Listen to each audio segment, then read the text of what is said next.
Hello, everybody, and welcome to Hit the Books review of Worlds Collide and Royal Rumble 2020 for WWE. I am Ryan Knightsey, and with me is my co-host, Mikey Manfredi. Mikey, how you doing, buddy? Oh, I'm doing great. Can't wait to review this. This Royal Rumble was actually not disappointing. I expected to go in with no expectations and still be disappointed. Yeah, right before the Royal Rumble started, Mikey, you texted me out of fear. I did. I'm trying to pull it up to see if I can find it again. You said a great start for the podcast. You said I'm worried to watch the Royal Rumble later or tomorrow morning, whatever I end up deciding. 2 reasons. I've watched so much awesome wrestling these past 3 weeks for Indy 500. Shouts out to Mikey's Indy 500. You can listen to that every week on Saturdays. That nothing WWE can do will stack up probably, especially after I watch Devlin and Starr kick the shit out of each other. 2, what if Roman Reigns wins the Rumble and we get Brock versus Roman at Mania? Again, I don't know what I'll do with myself. This is before the Rumble started at 6:45? This was 15 minutes before the Rumble started. 15 minutes. We're still in the pre-show, and we're prepping our minds and bodies. Mikey's freaking out about what the Royal Rumble has in store. And it turned out to be... I was at work, so I couldn't watch it live, unfortunately, which sucks. Oh, but you stayed up all night because later in the show, I texted you, Mikey, promise me you don't go on Twitter. This is not a Royal Rumble that you need to... This is a Royal Rumble that, honestly, you have... I mean, it's still goosebump-inducing after the fact, but watching it live, it's one of those shows where watching the Royal Rumble pay-per-view live is definitely worth it. And that's why I was like, Mikey, to get the best live experience, do not go on Twitter. You have to watch this without knowing anything. Because, oh boy, there is a lot of stuff that happened on these shows. Mikey, exciting stuff ahead. Let's get into the review. Let's start off, of course, of NXT's, I guess NXT UK. I don't really know how you define it. Worlds Collide pay-per-view. Of course, there was no takeover this weekend, unlike usual. And instead, we got Worlds Collide, the brands NXT, NXT UK, and Asterix 205 Live feuded against each other, and worlds collided, I guess you could say. Mikey, worlds were collided. Mikey, you didn't get a chance to see this pay-per-view, correct? I did not. I was at work yesterday, and whenever it was on, I just didn't get a chance to watch it. Mm-hmm. That's fair. Well, I did watch it. I watched all of the matches here, and I'm going to sit down with you, Mikey, and let me give you some quick highlights real quickly. We'll go through Worlds Collide very quickly, so I was going to not go through too many things. We'll just start off with the pre-show here, Mikey. We'll got Kaylee Ray, the NXT UK Women's Champion. Kaylee Ray defeated Mia Yim. I thought that it was on the pre-show, so it was nothing too special. I gave this match 2 3/4 meatballs. I thought it was a fine match, Mikey. I'm learning that I'm not a huge fan of Mia Yim for some reason, and I don't know what it is.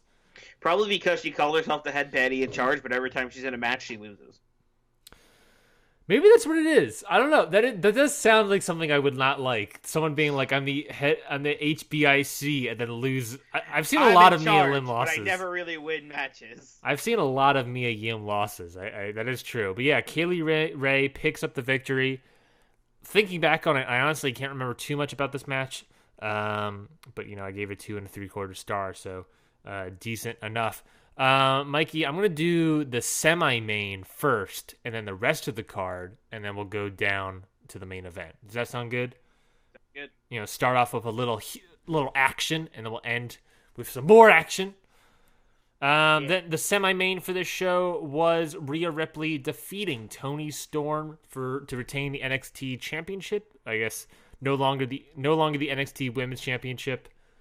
In 10-minute match here. Rhea Ripley defeating Toni Storm. This is the third or fourth match they've had together. They feuded over the NXT UK Championship last year. Mikey, thoughts on this just outcome, I guess? I think it was the right choice. Rhea Ripley basically just got the title a month ago, so I think she needs a little more of a run with it. Although I do love Toni Storm, so that's a little bit upsetting to see her lose, but it's a big win for Ripley for sure. I thought it was a fine match, Mikey. I again gave this match 2 3/4 stars as well. I thought it was a fine match, well wrestled for the most part, very technically based for the most part.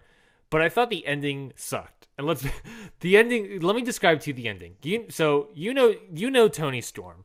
Yep. What would you define her wrestling style as?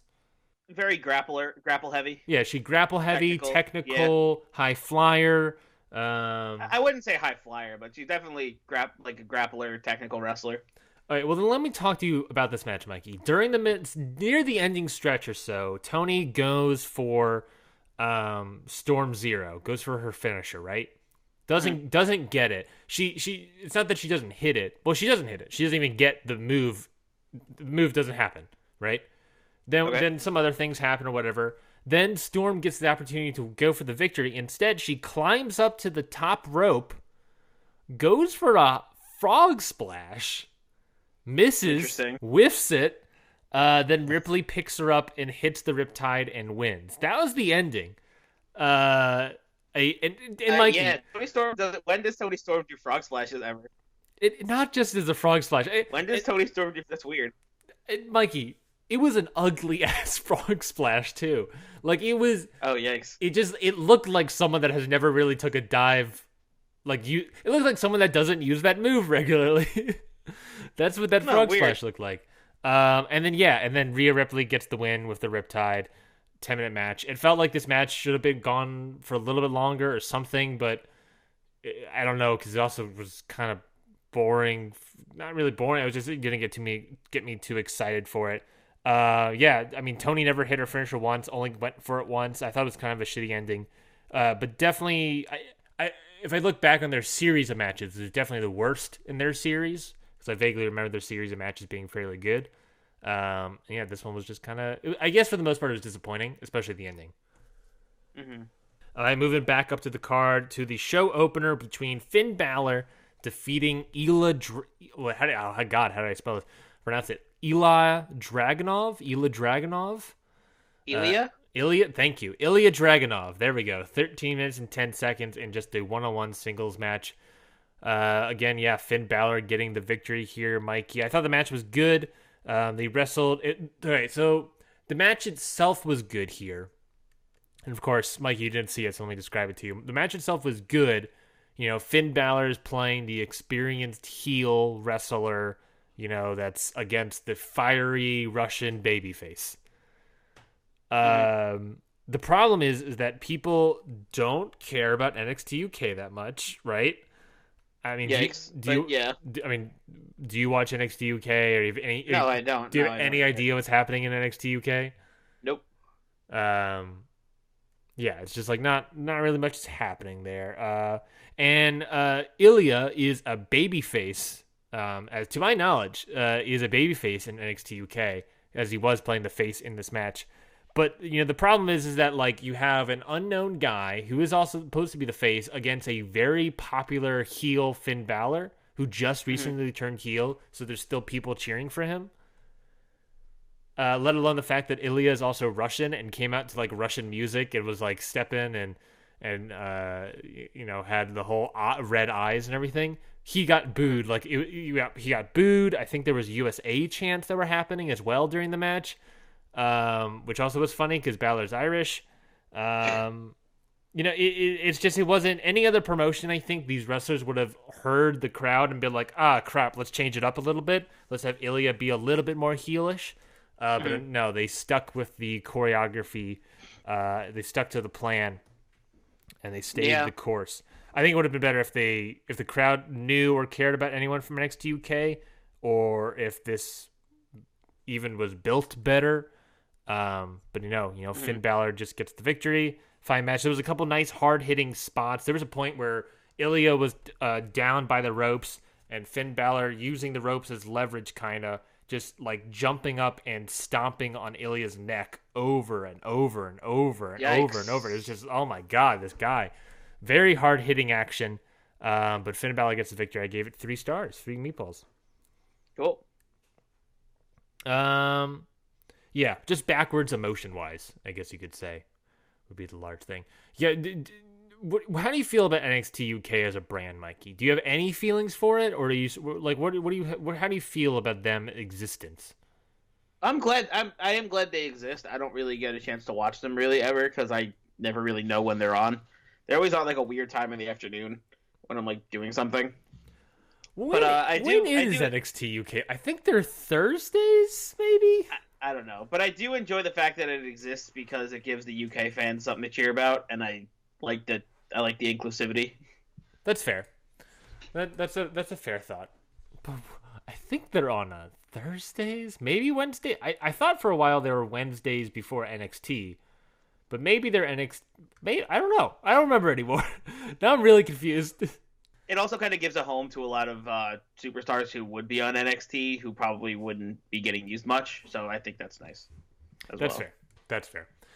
Moving down the card, we have the NXT Cruiserweight Championship Fatal 4-Way between Jordan Devlin, Angel Garza, who was the champion, Isaiah Swerve Scott, and Travis Banks. Mikey, the winner here was Jordan Devlin of NXT UK, which means the Cruiserweight title is moving to the UK with the Irish ace Jordan Devlin.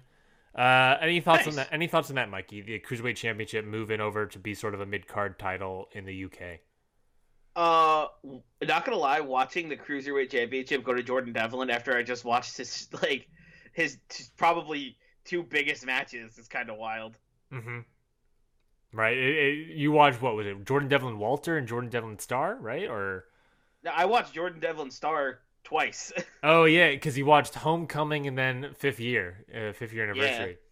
I assume we got a little bit more at Mikey's Indy 500, which you can of course listen to this podcast feeding here every Saturday. I know that's 2 plugs. Both of those matches were incredible, by the way. Please go watch them. How do you feel as Jordan Devlin as a wrestler? He's great. He is absolutely insane. The stuff he can do is nuts. Yeah, I was very happy with this match. The best part about this match is Jordan Devlin's reaction to him winning, getting the victory, and then him jumping up and cheering and crying for joy. Like it felt like such an emotional moment that I was like, oh man, this just feels good. This is just a feel good win. It feels like, and I love when wrestlers pop to their own victories. You know, like yeah. So I think we'll get to that a little later when we hit the Royal Rumble review. Oh yeah, definitely. But yeah, I'm just a big fan of when wrestlers like pop for their own wins or pop for themselves, and there's like, man, I'm awesome.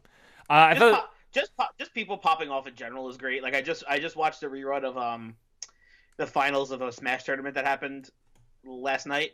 Mm-hmm. And the guy who won popped off really hard, and I was like, yeah, you get it. You just beat one of the best Smash players in the universe, in the world. You get it. He's literally like ranked, like the guy he beat is literally ranked number 1. Wow. Yeah. Wow. MK Leo, my dude. MK Leo lost to Mars at Genesis 7. Or I should say Mars beat MK Leo. I don't want to take anything away from Mars because he was awesome. Anyway, this isn't a Smash Bros. Podcast. I got no transition, but Jordan Devlin getting the win. I thought it was a really solid match. Pretty great match. So, remember early SmackDown? And by early SmackDown, I mean 2016 SmackDown, post-draft SmackDown? Yep. Do you remember some of those multi-man, like, triple threat fatal 4-way matches they had? Where it was, like, it felt like there was no, like, one-on-one spots. It was just, like, fluid constantly. Mm-hmm. This match served the same way. It was, 4 guys that it felt like they were constantly fighting each other, multi-man moves on each other. It felt like everyone was in the fray at the same time. It was very fluid, like those early multi-man post-draft SmackDown matches. Cool. It's definitely a match I would check out. It wasn't the best match on the card. I mean, this was like a 3 3/4 meatballs. But it was definitely like exceeded all expectations for me. I was like, this was solid. This was really good and really strong. So that's the one I would recommend, honestly, to go check out. Cool. Moving right along, we have DIY reuniting Johnny Gargano and Tommaso Ciampa, taking on Mustache Mountain, Trent Seven, and Tyler Bate. DIY ended up getting the victory here, Mikey. How do you feel about the reunion of DIY? I'm glad they're back. I like them as a team. I'm glad they're back. Yeah, this was best match on the card. Four meatballs. Pretty great match. Lots of hard hitting. Lots of innovative things. So like, I forget what Tyler Bates' top rope move is. You know that move? He goes up to the top rope and then like spins a couple times and lands on him. Mm-hmm. I forget what that's called. But there was a so Trent Seven was like holding Ciampa down while Tyler Bate went to the top rope to do that move. As Tyler Bate jumped off, Tommaso Ciampa pulled Trent Seven on top of him, so the move landed on Trent Seven, and Ciampa got the pin. Sorry, not the pin, but rolled up Trent Seven immediately. Tyler Bate went to celebrate, being like, "Yeah, we got the win!" And then he turns around and he's like, "Oh, Tommaso Ciampa's pinning my partner," and kicks him out. And yeah, it was like the really innovative moments like that. I just thought that was a great moment in of itself. I should have, maybe people should have said like I gave this more stars or should have given it more stars or whatever, but the Mustache Mountain finisher is like a burning hammer, which is my favorite wrestling move of all time because it's killer. It looks like death. And DIY, I don't remember if it was both members or just Ciampa, kicked out of two burning hammers, one of which was a double burning hammer. Jeez. Yeah. Don't do it. Never kick out of the burning hammer. It's the burning hammer. It's like it's death. It is actual death. Don't kick out of it. But it's like how the Canadian destroyers got nerfed. Yeah, and I mean everyone's doing Canadian destroyers nowadays. And that was one thing that I think remember the originator of the Canadian destroyer, P.D. Williams, said on Twitter during the Cruiserweight Championship match when Travis Banks hits a Canadian destroyer on Devlin, I think. He's like, "Sorry guys, I didn't mean for that move to become a transition spot." He's like, it's supposed to be a finisher. Now everyone's just being like, this is what we're gonna do to transition into the next segment of the match. Yikes. To pop the crowd huge. I don't know. Maybe it's WWE nerfing it. Maybe it's, I don't know what, but it's, Burning Hammer, Canadian Destroyers. The moves that looks like death should be treated like death. And when they're just like transitions and whatever, then it kind of devalues it to a certain extent. But anyways, moving into the main event, it was Imperium taking on Undisputed Era in an 8-man tag team dream match. Imperium ended up getting the victory, Mikey. And what was very interesting about this match, I gave it 3 3/4 stars. What was very interesting about this match is it was a 30-minute match. And I want to say maybe like 3, 4, 5 minutes into the match, Alexander Wolf is getting kicked by, I want to say, Roderick Strong and Bobby Fish. Alexander Wolf, I'm not sure if you've seen this clip on Twitter or not, Mikey, but Alexander Wolf tucks his chin a little bit too hard, too low. Bobby Fish hits a high knee, just literally, not high knee, high kick, kicks him straight in the face. Wolf goes down, gets knocked out legitimately. They pretty much largely stopped the match. And then from them on, again, for the next 25 or so minutes, it was pretty much a 4-on-3 handicap match. Jesus. Yeah. Scary stuff that happened. Glad the ref, noticed what happened and got Wolf out of the match immediately. It did obviously hurt moments in the match. They were able to pick up for the most part, but obviously there were some parts where they were like, okay, this is a closing stretch. Wolf was supposed to be here. How are we going to do? How are we going to transition it? How are we going to do this on the fly? And there was obvious moments where like that was an issue. But for the most part, they were able to, get work around it. And, bring a 3 3/4 match. It could easily have been probably like a 4+ star match, but with the Wolf injury and sort of hurting the match itself, lowered it for me. Still a match to go watch. There's the great moment of all 7 guys at that point in the ring, Undisputed Era being like, come on, and like Imperium like staring down, also saying come on, and like Walter puts his 2 arms around Eichner and Bartel and just be like, let's do it. It's just like such a cool visual that I loved Walter doing. He's like, these are my brothers and we're going to go to war. Like, we're going to do it, brothers. And I just loved it. I just loved that moment. I thought it was a great visual. I thought a little bit, Walter ended up getting the pin, I think, on Bobby Fish, ironically enough. So I think this match did a fairly decent job of redeeming Walter after Survivor Series, but Survivor Series was still hurtful. Yeah. For lack of a better term. But yes, that was Worlds Collide. Is it a pay-per-view that you should go watch immediately? No, there's some stuff that's fairly good in there. Maybe some pick and choose matches. I would definitely recommend, Imperium versus Undisputed Era, the Cruiserweight 4-Way, and the maybe the tag team match. I think the tag team match is fine though, of DIY Mustache Mountain. So it's not something you should watch immediately and get out of your way to go see, but it's definitely check it out at some point. If you have free time, I would say go check it out. Why not? Okay, cool. Yeah. Well then, Mikey, with that out of the way, let's get into the Royal Rumble. Royal Rumble 2020.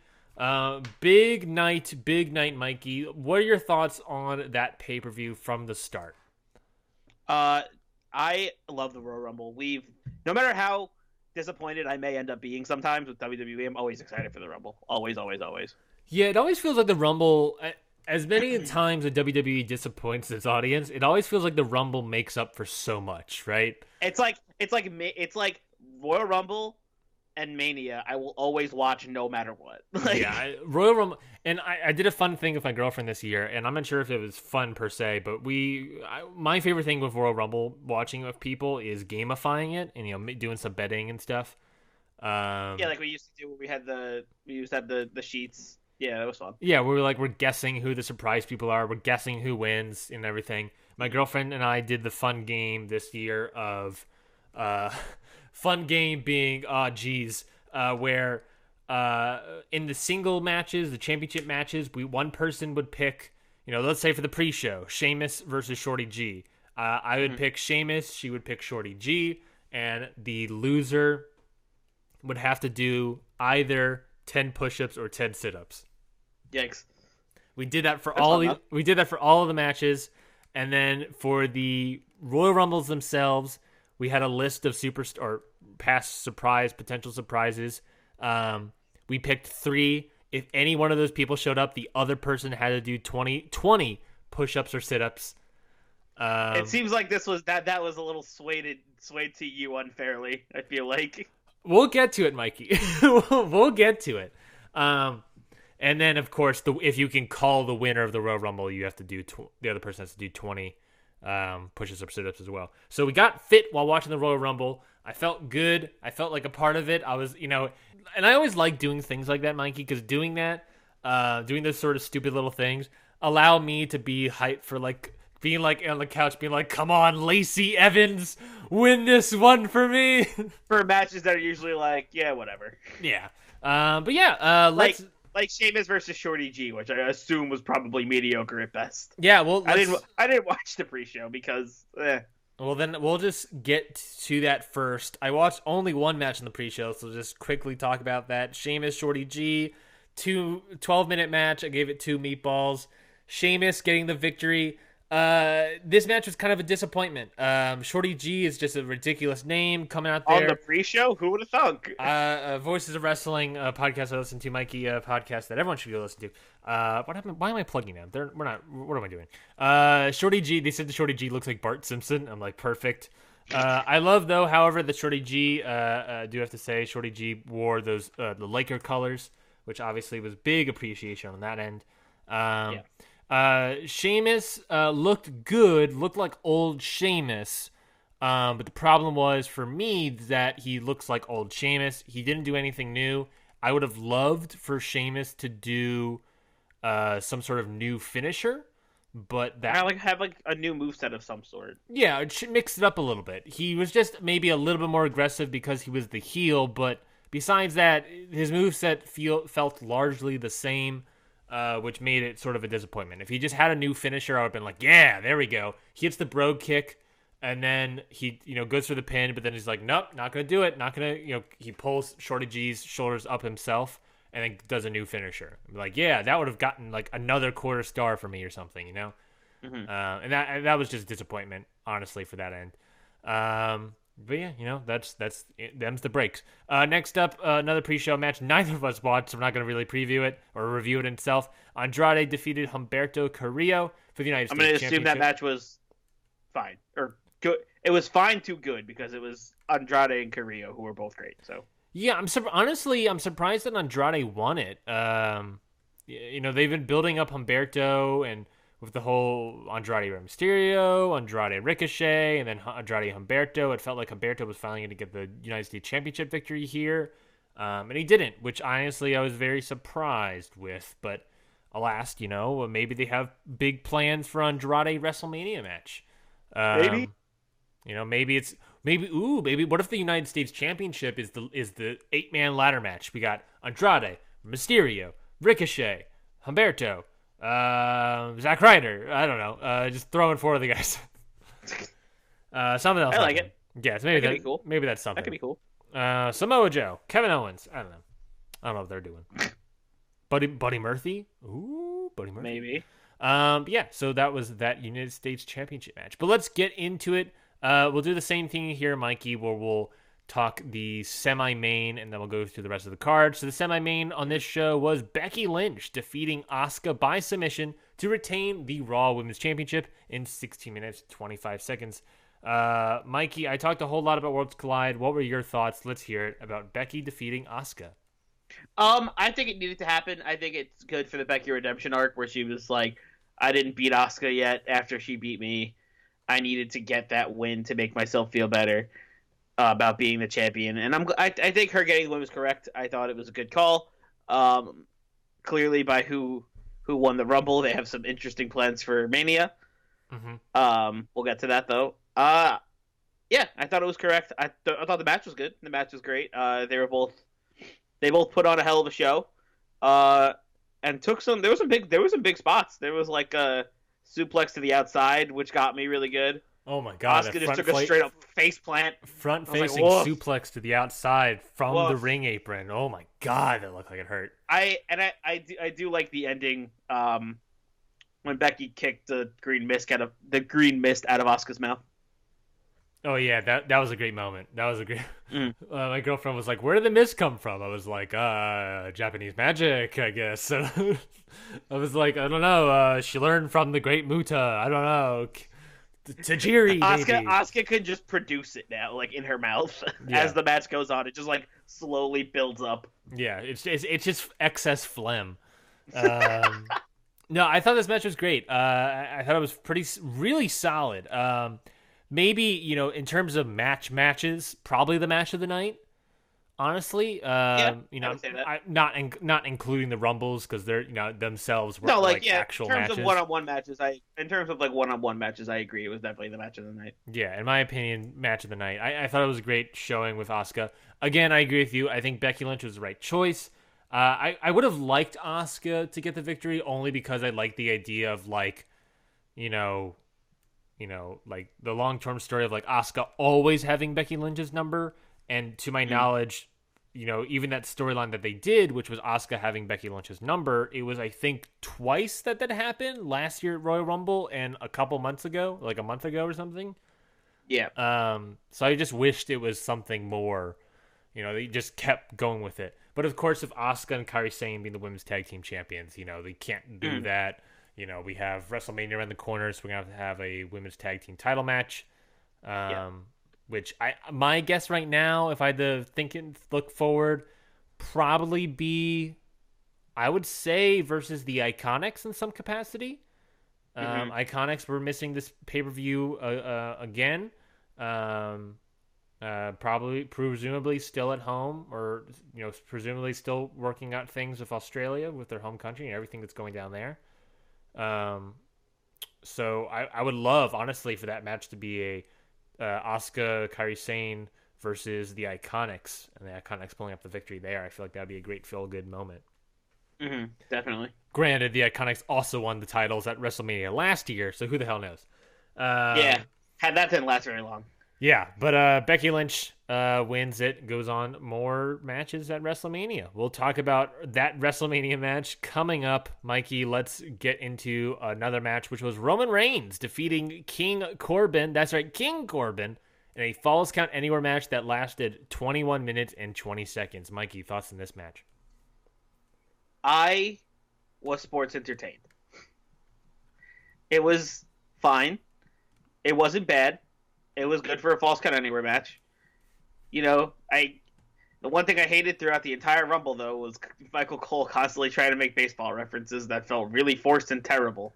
Yeah. But hey, that's just Cole, I guess. But yeah, for a Falls Count Anywhere match, it was good. We had a nice little interference spot with the Usos, Ziggler, and Rude. Yeah, it was good. No complaints here. I thought it was a fine match. I didn't really like the match that as much as it sounds like you liked it. I thought it was fine. I didn't think it was like 5 meatball. It was just like it was decent. There was a lot of moving around from place to place, which was kind of weird. But like otherwise, it was fine. Yeah, it was a walk-in brawl, and it's a walk-in brawl. Yeah. King Corbin, baseball references, all these things. I was just like, whatever. I thought the match could have been cut down in time. We're talking 21 minutes. Jesus, make it 15. Why are we watching 21 minutes of King Corbin? Also, my other complaint because I have to walk around that entire stadium, Brian. Maybe that's fair. Maybe that's why it took so long. Stadium. Yeah. 21 minutes. Like, that's so long. Pick up the pace. Cut one of the spots out or something. I thought it was. There was a point in it where this is Roman Reigns, King Corbin. Then of course Rude and Ziggler came out, attacked Roman Reigns. Then the Usos made the save for Roman. But then for like the next couple of minutes, the camera just stayed on the Usos and Rude and Ziggler. And my girlfriend's the one that pointed it out. She's like, "What about the match?" Like, what? Oh yeah, I mean that was weird. I was like, what happened to the match? And I was like, I don't know. I guess it's not important anymore. I guess this is more important. And then, obviously that went to one of the Usos jumping off and making a big dive, to King Corbin making a surprise attack, the Roman Reigns making a surprise attack, just so that we can forget about them and see them again and be like, oh, pops. I don't know. Yeah. I thought it was a fine match. I forgot to say it. I gave 3.5 meatballs to Becky Lynch and Asuka. Forgot to say that. That's about what I gave it. And 2.5 to Roman Corbin. Yeah, I gave this one 3. I just thought it was fine. Okay. Okay, let's keep moving along, Mikey. Let's talk about the Women's Royal Rumble match. Winner gets the Women's Championship shot at WrestleMania. The winner, of course, was... This has one of the top 3 moments in the entire Rumble pay-per-view for me in it. Okay, I'd love to find out what that is. Let's go through it. We'll go through the match itself, Mikey. I got all the entrance and eliminations and stuff through here. So, of course, starting off, Bliss, and I should say, Mikey, butt in whenever you want to. Okay. Starting off the Royal Rumble, it was, of course, Bliss and Bianca Belair opening up the show. I liked. I liked Bianca Belair getting in early. Yeah, I really liked that. I thought Bianca in the first half of the pay-per-view, first half of the Rumble itself, was a great threat. Getting 8 eliminations lasting 33 minutes. I thought she was really, really good, really, really strong. I really liked the first half of this Rumble. It being Bianca Belair sizing over Bliss for a little bit. Number 3 coming out, Mighty Molly Holly. I was very upset about Molly Holly returning for this Rumble, mainly because, again, we're talking about the fitness betting that my girlfriend and I did. Out of a list of a bunch of people, my girlfriend picked Molly Holly to show up, and she came in at number 3, and I was upset. That's really funny. That's really funny. So immediately I had to do 20 sit-ups. Incredible. Number 3, I was very upset about that. Number 4, Nikki Cross comes in. Of course, she comes in to help Alexa Bliss and whatnot. Number 5, Lana comes out. She's coming out with the microphone. She's talking down everybody. She absolutely did not need to do that. It was so unnecessary. She's getting heel heat, and that's what heels do. They walk in on the microphone and shit talk people. That's what heels do, baby.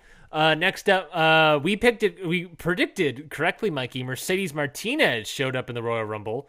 Which was cool. Which was a really nice surprise. No eliminations, and got eliminated fairly quickly later down the line. But it was a nice surprise to see Mercedes Martinez show up in the Rumble. Next up was Liv Morgan. Liv Morgan, of course, she came in, immediately took a beeline to Lana, eliminated Lana, and that caused a whole friction where Liv Morgan's like all happy and cheery. I think Mercedes Martinez tried to eliminate Liv Morgan or something. Liv Morgan ended up on the top rope somehow. Mm-hmm. And Lana pulled her off and eliminated her. Yes, and that caused a brawl on the outside. Moving right along, Mandy. Is this storyline ever going to be over? No, because the storyline's never going to end because these segments get the most YouTube views. Also, spoiler, we didn't see Rusev or Lashley in the men's Rumble. Before the Rumble started, Michael Cole said that there was a brawl in the locker room between the two, and they are no longer in the Rumble. Incredible. They were like, I think it was like they weren't medically cleared to be in the Rumble or something. Which okay, it's sure. whatever you say, Cole. Yeah. I'm not going to complain. I'll get to my non-complaints at the Men's Royal Rumble, but still here moving along, we got Mandy Rose popping up next. Solid entrance. Then we have Candice LeRae making another appearance in the Rumble. Then following up with Sonya Deville, of course, Fire and Desire now in. In here, Mandy Rose almost gets eliminated, but luckily Otis. This is it. This is top 3, one of my favorite spots of the entire Rumble because of the way the shot was. This is like the first time I'm saying good job on camera work, WWE, because that was awesome. Mandy Rose goes over the top rope in the wide shot and falls over, and you're like, oh, she's out. Oh, that sucks. And then it cuts to her on top of Otis. I died. I was laughing my ass off. I thought it was the funniest thing in the world. It was so good. I was like, yes, this rules. This is perfect. Hell yes, Otis. I popped for Otis. When it cut to that shot, I popped. I was like, this is great.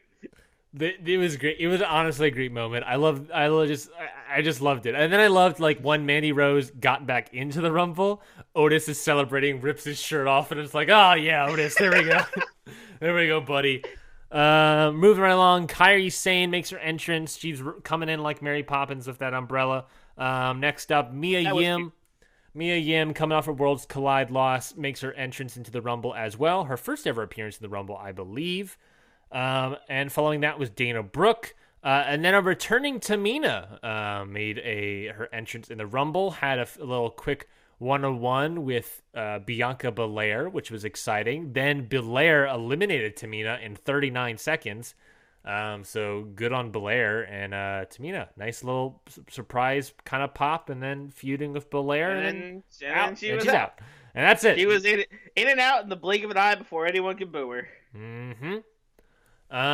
Next up, then, we had Dakota Kai makes an appearance in the Rumble. Nice for her. And then Chelsea Green making another appearance. At this point in the Rumble, everyone was starting to get eliminated very quickly, and it came down to Alexa Bliss, Bianca Belair yet again. They want one-on-one for a little bit. Bianca Belair ends up eliminating Alexa Bliss. Half empty at least. And then Bianca Belair has an empty ring. Clock's counting down. Who's up next? Number 17, Charlotte Flair.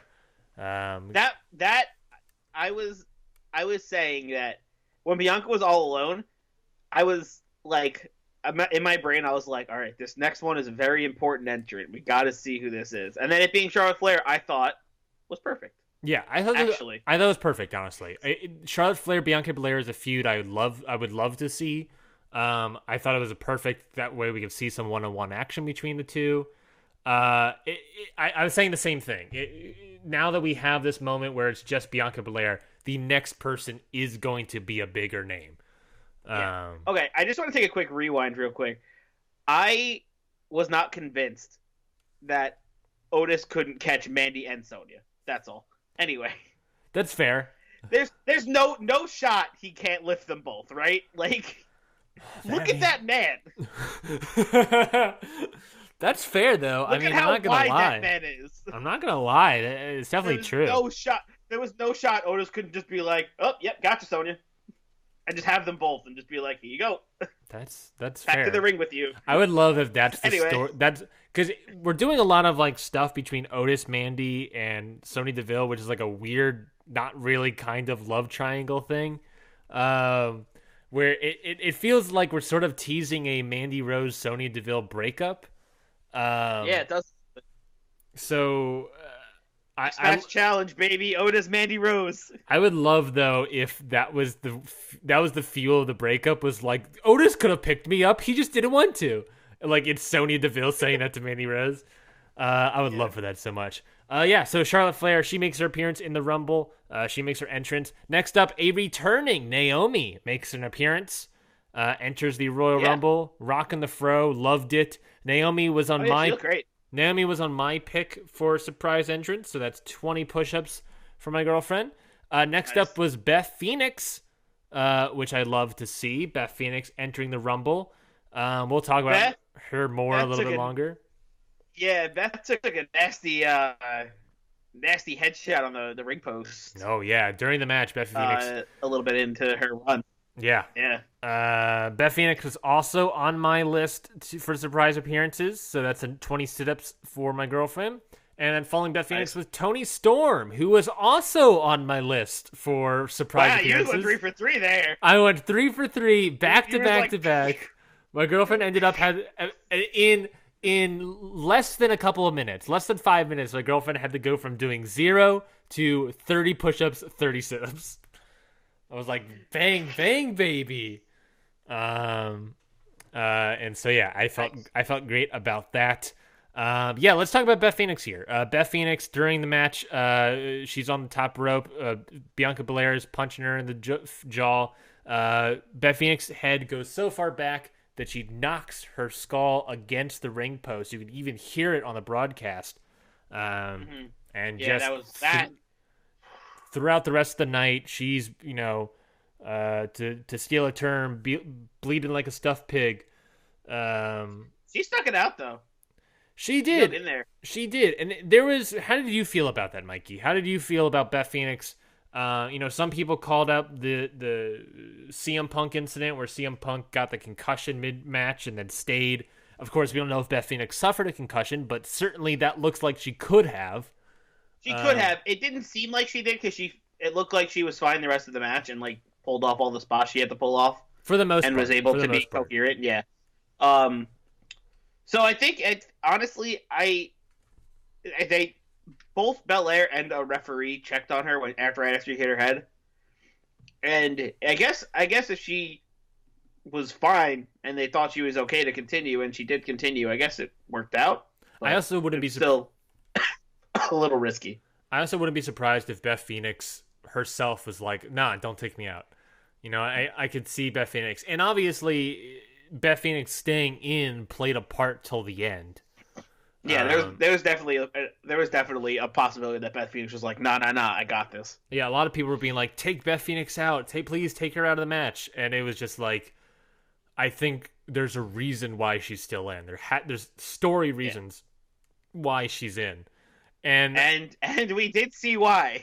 Sadly, now that I think about it, is that the reason? We'll get to that later. Next up was after Toni Storm, Kelly Kelly made her entrance into the Royal Rumble, did some spinneroonies and whatnot. Not spinneroonies.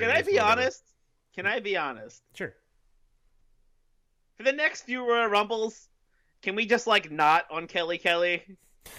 Yeah, watching Kelly Kelly, you sort of remind yourself of being like, oh yeah, the divas back in the day were really not that great. Yeah, right? Like everyone's like, "Oh, it's Kelly Kelly. She's such a legend." Like, no.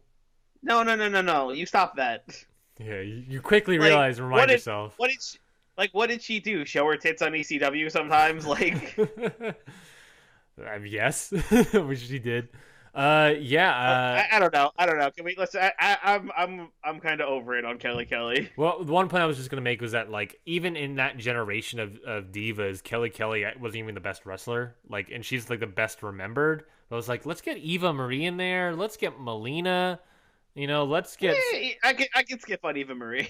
I was a fan of Eva Marie. I think you're just upset that she kicked Zack Ryder in the balls. Maybe. Next up after Wait, Kelly. are you thinking of another person? Eva Marie's the redhead, right? Oh, Eve Marie, not Eva Marie. I'm saying Was it Yeah, I know who you're talking about. You're talking about the one girl, the one woman Zack Ryder was dating. yes, Eve. Eve. Yeah, It's yeah. Eve Marie Torres. Eve Torres. It's Eve Torres. Yeah, Eve Torres. Eve Torres, and Eva Marie was the redhead who was like, eh. Even then, I would have. I'll talk about it later. I would have loved Eva Marie to be in this match. Interesting. I'll talk about that later. Moving on, we had Sarah Logan making her entrance, immediately going after Charlotte Flair, but then gets eliminated 28 seconds later. That sucks. I wanted Sarah Logan to have a run. 100% agree. Natalia makes her entrance into the Royal Rumble. Next up, we have Xia Li with the redemption arc from last year's Rumble, where she botched so many moves. And here she was better, I guess. I honestly don't remember her in the rest of this match, so I guess she did better. I don't know. Following Xia Li, she was forgettable at best. Following Xia Li was Zelina Vega, making a Mortal Kombat reference in her attire yet again. Following that, as usual. Following that was Shotzi Blackheart, the green-haired person. I got nothing. The Shotzi Blackheart make her entrance to the Royal Rumble, just like Mercedes Martinez. Really nice to see Shotzi making an entrance. There was a post on Reddit Squared Circle that said that Shotzi Blackheart went from, in less than a month, went from wrestling in an independent show in Evolve in like a small arena, 1,000-seat arena, maybe probably smaller, to a baseball stadium at the Royal Rumble. Yeah. So solid there moment. was so many people in that crowd. I kept forgetting about it and then looking at the crowd again and being like, holy shit, that's a lot of people. Yeah, it's a baseball stadium, bro. Shotzi makes her entrance. Then we have Carmella making her entrance as number 27, which was nice appearance. Then we had Tegan Knox. Best Improvement of the Year award, Carmella's moonwalk. That's fair. That's fair. Tegan Knox makes her entrance, eats a finisher by Beth Phoenix. Again, Beth Phoenix at this point, her head is just a bowl of spaghetti and red sauce at this point. It's just looking very gross.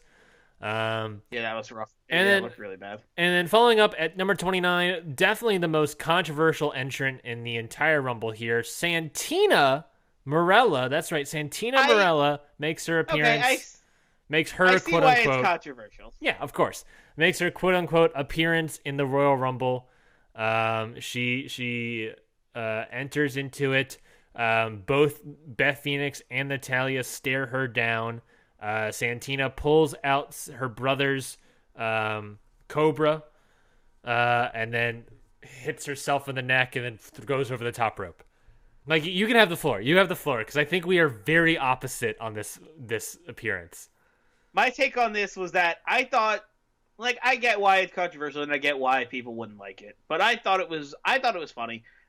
I enjoyed it. I didn't like go crazy, but like I was like, huh, that's a funny throwback, huh? And then the fact that Santina eliminated herself and didn't really do much kind of was like, all right, I'm way more fine with this than I would have been if Santina started eliminating people, because then that's when I start getting a little mad. But the fact that it was just a quick comedy spot in and out, I thought it was just a quick funny thing. I'm sort of different on this one. I thought Santina came out, I was like, oh, you gotta be kidding me, bro. And then I was just like, okay, hold on. Santina, this could be cool. If Santina Marella goes in the Rumble, you know, she again quotes, surrounded by Phoenix, Flair, Shotzi, Natalya. She gets surrounded by all these people, and then they all just beat down Santina Marella and then eliminate her. And then, you know, that's sort of like, oh, we're throwing out that old guard of this is what women used to be treated as. That definitely would have been cooler. Yeah, that would have been way cooler. And then Santina just knocks herself out. It's like, it's a fun comedy bit, which is cool, but it's like not it could have been a better moment if you had the women beat down Santina. And to be I fair, agree with that. to be fair, Santina, or maybe the person playing Santina or whatever, has said in the past that they are against intergender wrestling, I should say. So maybe the person playing Santina didn't want to do the spot of getting beat down. So, maybe that's just, why that happened, why that took place. But Santina, of course, was in this one. Like I said earlier, I would have preferred, honestly, if Eva Marie made her entrance.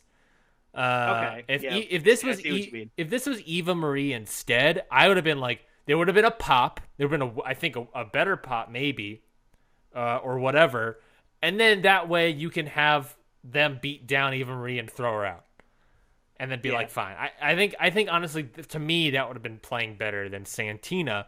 But there's also the possibility that Santina Marella, of course, was a last-minute addition. Who knows? Mm-hmm. We conjectured before that maybe that's the reason Natalya was staying in for so long. Not Natalya, sorry. Beth Phoenix was staying in so long, so we could have the Beth Phoenix Santina spot. But of course, Sasha Banks never made one single appearance in this Royal Rumble. Later found out that apparently allegedly she's injured. So I guess potentially. Yeah, I think that was a SmackDown storyline. Yeah, apparently she was injured, so Santina maybe, there's rumors saying that maybe Santina was the person that replaced Sasha in that spot. Very disappointing then in that sense. But number 30 then was Shayna Baszler coming in at top, number 30. Great number 30. Great. Solid number 30, honestly, right? I was like, hell yeah. Yeah, really good. We had the Queen versus the Queen. We did. We ended up having the Queen versus the Queen. The Queen of Spades, Shayna Baszler versus Charlotte Flair were the final two. Before we get to the final two, though, I just want to talk about the final three, Mikey, being Beth Phoenix, Shayna Baszler, and Charlotte Flair. I tweeted it out. I thought that was the better moment. I thought I didn't even think about the Santina spot because I immediately forgot about it. But I thought that was a better reason of why have Beth Phoenix stay in the match because... And I wish they talked about it on commentary. What you're looking at is the past, present, future. Beth Phoenix representing the past of women's wrestling, the best of the past, I would argue. Charlotte Flair being the best of the present, and Shayna Baszler being the best of the future. I thought that that would have been a great moment to even touch on commentary. I didn't hear it, and I thought they didn't talk it. But of course, Beth Phoenix gets eliminated. She gets eliminated by Shayna Baszler. Baszler gets 8 eliminations, tying Bianca Belair, which I think also ties the overall women's elimination Royal Rumble record. Mm-hmm. Then we get to the final two. Shayna Baszler is then eliminated by Charlotte Flair, who becomes the winner of the 3rd annual Women's Royal Rumble. Mikey, thoughts on Charlotte Flair picking up the victory? Honestly, we definitely could have had a more interesting winner, and Charlotte Flair just feels like the safe pick. But with Becky retaining her title, also, it made more sense to me. Because we didn't get Becky defending her title until after Charlotte won. Yes. So when Charlotte won at first, I was like, oh, damn, Charlotte Flair again. All right, of course she's going to be in the main event of Mania. Of course she is. And then Becky won, and I was like, oh, okay, I get it. Yeah, that's a fine match. I'm sort of okay with Charlotte Flair. Charlotte Flair was my pick to win the Rumble. Even if Asuka won, it would have been we could have had Charlotte Asuka again. That would have been cool. Also good feud. Get some other people besides the 4 horsewomen. I thought Charlotte Flair, she was my pick to win, which also meant that after my 3 surprise entrants all being in the Rumble and Charlotte Flair winning, my girlfriend had to end up doing 40 push-ups, 40 sit-ups immediately, and I was like, oh damn, got him. But yeah, so I'm okay, largely okay with Charlotte Flair. I think, like you said, I think I would have loved for it to be someone else. Allegedly, according to Maeve Deltz himself, according to him... Oh, those shoulders, Maeve Deltz. Apparently, Shayna Baszler originally was the pick to win, but on the day, they switched to Charlotte Flair. And to say that's not just the Women's Rumble, that is also the Men's Rumble, but we'll get to that later. So yeah, I mean... I would have preferred maybe Baszler, because then you have Baszler, Becky Lynch. which would have been awesome. Which would have been awesome. But maybe they didn't do that because they want to do a little bit more Baszler in NXT. You know, there's reasons probably why Charlotte Flair won, right? I don't know what you could they have were. had the Baszler avenging Ronda arc.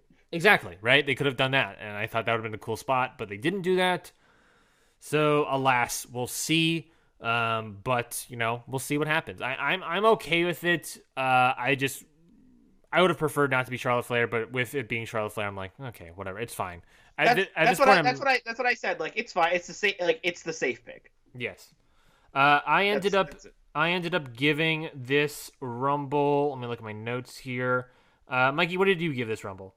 I give this Rumble a 4. I thought it was really good. I enjoyed a lot of the spots. I enjoyed a lot of the surprise entrances. I thought it was just a good Rumble. If I'm not mistaken, I gave this Rumble where is my grapple? I gave it a 3.25. Okay. Yeah, I thought it was, I thought it was fine.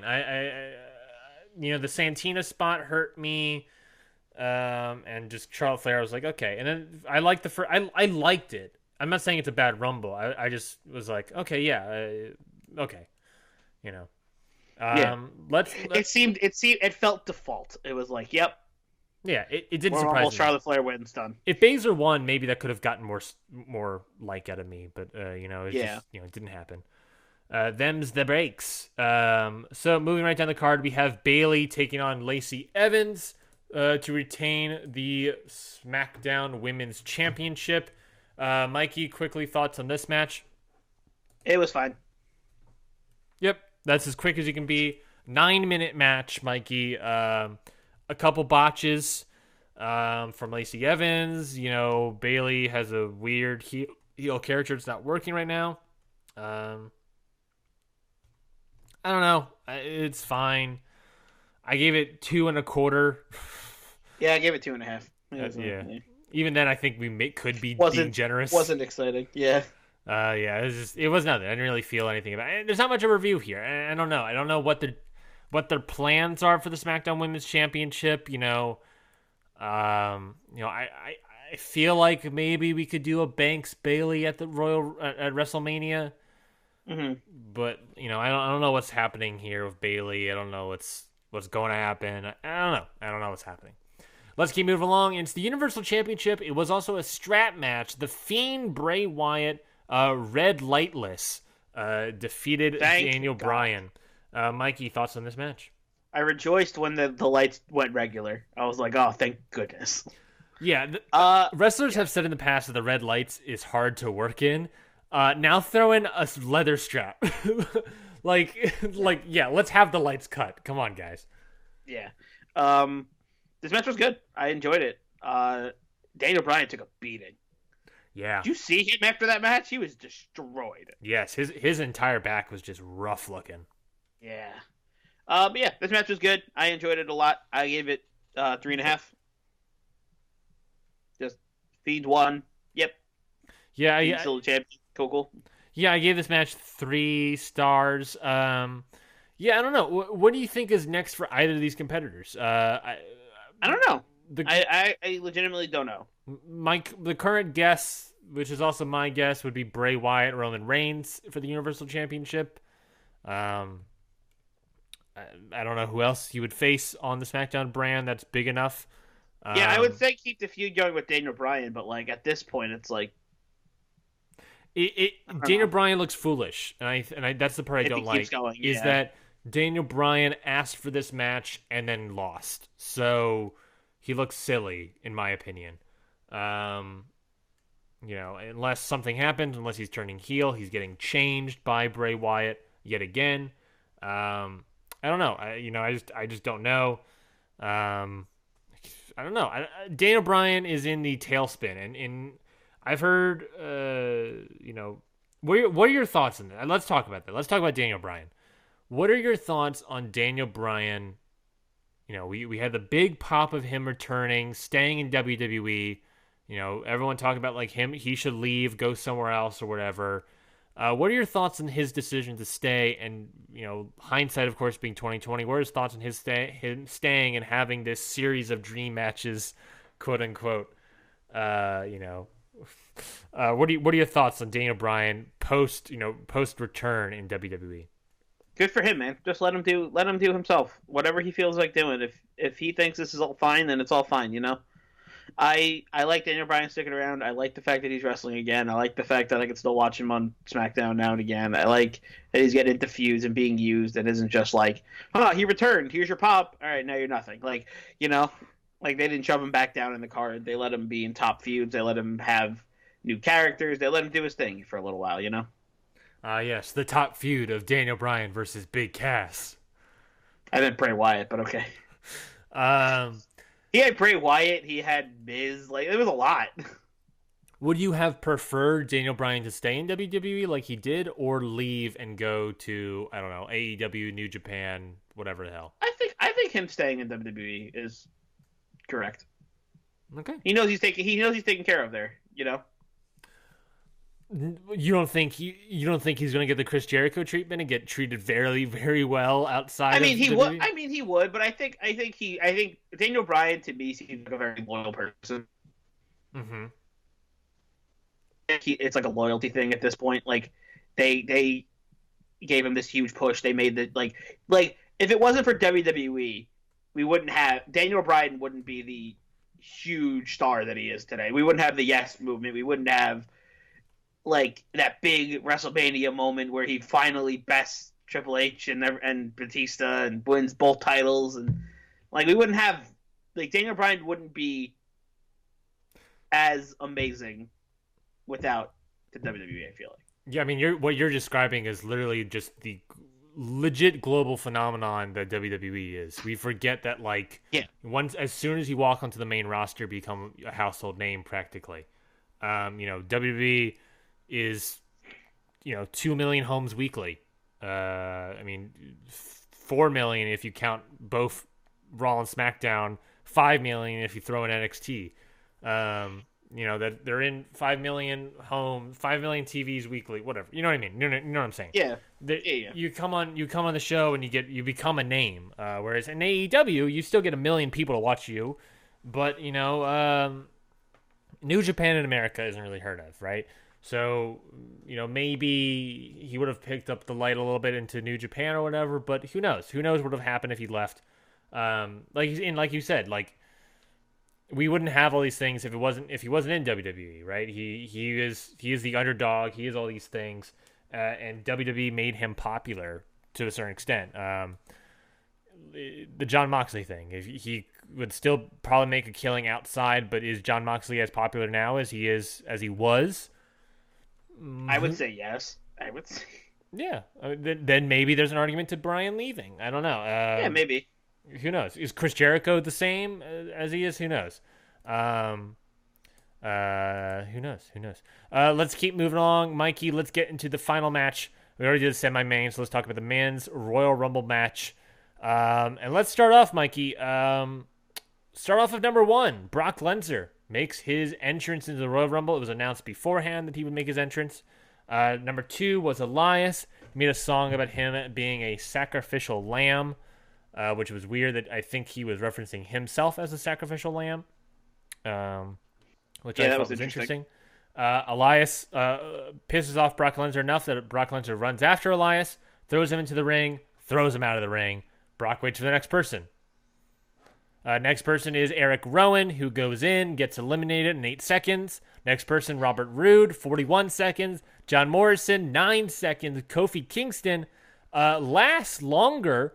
Rey Mysterio then comes in to help out Kofi Kingston. The two of them, of course, Kofi Kingston losing his WWE Championship to Brock Lesnar, the SmackDown October episode on Fox, the first ever episode of Fox. So we had some beef. Rey Mysterio previously feuded with Brock Lesnar. Who hasn't previously? Every time somebody came in, they're like, "Oh, this person's got history with Brock." It's like, yeah, 90% of people do, because all of Brock's feuds last like a month and then are done. It's in either an interesting feud or an interesting matchup that is like, oh, that's really cool. The first half of this Rumble. Do you want me to get through the rest of the people before we talk about that part? Or sure. Rey Mysterio enters, beats him up Brock a little bit. Then Big E enters. We get 3-on-1 for a little bit. But of course, after a while, Brock gets the upper hand, eliminates Mysterio in an amazing German suplex to the outside, throwing Mysterio over, then getting Kofi Kingston out. Kofi Kingston not doing a single one of his patented moves. Neither John Morrison. Big E gets eliminated as well. Then we had Kofi had a Trouble in Paradise. No, but I'm saying he didn't do his famous saves. Oh yeah. That sucked. I was upset about that. Cesaro comes in, last 18 seconds. Shelton Benjamin, former training and tag team partner of Brock Lesnar. They teamed in OVW. Came in, hugged Brock Lesnar. They did the old X high five thing that they used to do. They were waiting for the next person. Then Brock turned his back, threw out Shelton Benjamin, and just laughed at Benjamin. Next up was a former IWGP Heavyweight Title match: Brock Lesnar versus Shinsuke Nakamura. Wait, really? Yep, Brock Lesnar is a former IWGP Heavyweight Champion. Wow, for real? I didn't know that. Sort of controversy about that one as well. Shinsuke Nakamura gets eliminated in 20 seconds. That's right, your Intercontinental Championship champion gets eliminated in 20 seconds. We'll pause here to talk about that stuff. Thoughts up to this point before we get to the next upcoming season. I had a hard time breathing throughout this whole first half of the match because WWE was too busy shoving Brock Lesnar down my throat. Oh, interesting. Okay. And I was no, keep going. You're good. I thought it was a cool.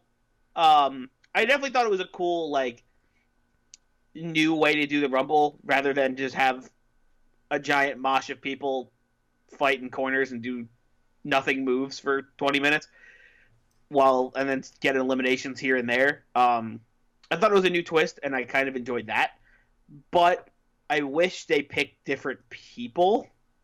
Interesting. That got fed. I think they could have done this and not have had John Morrison get buried by Brock, Eric Rowan get buried by Brock, Shinsuke Nakamura get buried by Brock, Shelton Benjamin get buried by Brock, Rey Mysterio, Big E, Kofi Kingston get buried by Brock. There was it just sucked to have so many big stars, so many people that you're build. It's so impossible to build somebody when all they're ever gonna be is Brock food. I largely disagree with you, Mikey. Honestly, I might have turned the corner on Brock here. I really liked this first half of the Rumble. This is the part when I texted you about saying promise don't look at Twitter. This is the part I texted you when I was like, you might hate it. Because I remember watching this and be like, Mikey's going to hate this. Because I know how much you passionately hate Brock Lesnar. I definitely thought it was interesting, I'll say that. I thought it was interesting, and it didn't make me angry to watch it. I was watching it and I was like, okay, yeah, it's Brock, he's gonna do his thing. Once I've accepted that it's yeah, it's Brock, obviously they're just gonna throw literally everyone at him because like I said, for me, I think it's hard to, because they're trying to build Rowan and his thing in the cage. The thing in the cage never came up. Rowan had got eliminated immediately, so it's just wow, okay, Rowan means nothing to me anymore. John Morrison got eliminated immediately. I was like, wow, cool. Way to return. Awesome. Great. Fair. Cool. Throw him right to Brock, I guess. Kofi Kingston, he didn't get thrown immediately to Brock, but he didn't get much offense in and got thrown out by Brock again. And God forbid Kofi gets a little bit of retribution. I thought he lasted 5 minutes. I think he got some retribution. Oh, a whole 5 minutes. Thrilling against Brock. That's more than most people. In the Royal Rumble. Hooray. Where people last 20 minutes usually. Kofi Kingston lasted the same amount of time as Aleister Black did. It's just I just wish they fed different people to Brock rather than people they were trying to build. Okay, so let me talk about it. I largely disagree because I'll go point by point, I guess, and why I really like this part. You talk about how putting in people that were not being built, like Morrison, Kofi, Mysterio, Big E, Cesaro, Nakamura, putting in these people, which I agree with. I maybe John Morrison, someone you not put in, especially Yeah, 9 seconds. that was rough. Like, But at the same time, would you rather have had the first 10 participants be Otis, Tucker, No Way Jose, Heath Slater, and just be a bunch of jobbers? No, I would have hated that if it was just a bunch of jobbers. I like the idea of like, oh, John Morrison's coming in. They haven't interacted once, and then gets eliminated. And I was like, okay, Kofi King. And to me, I was very much excited.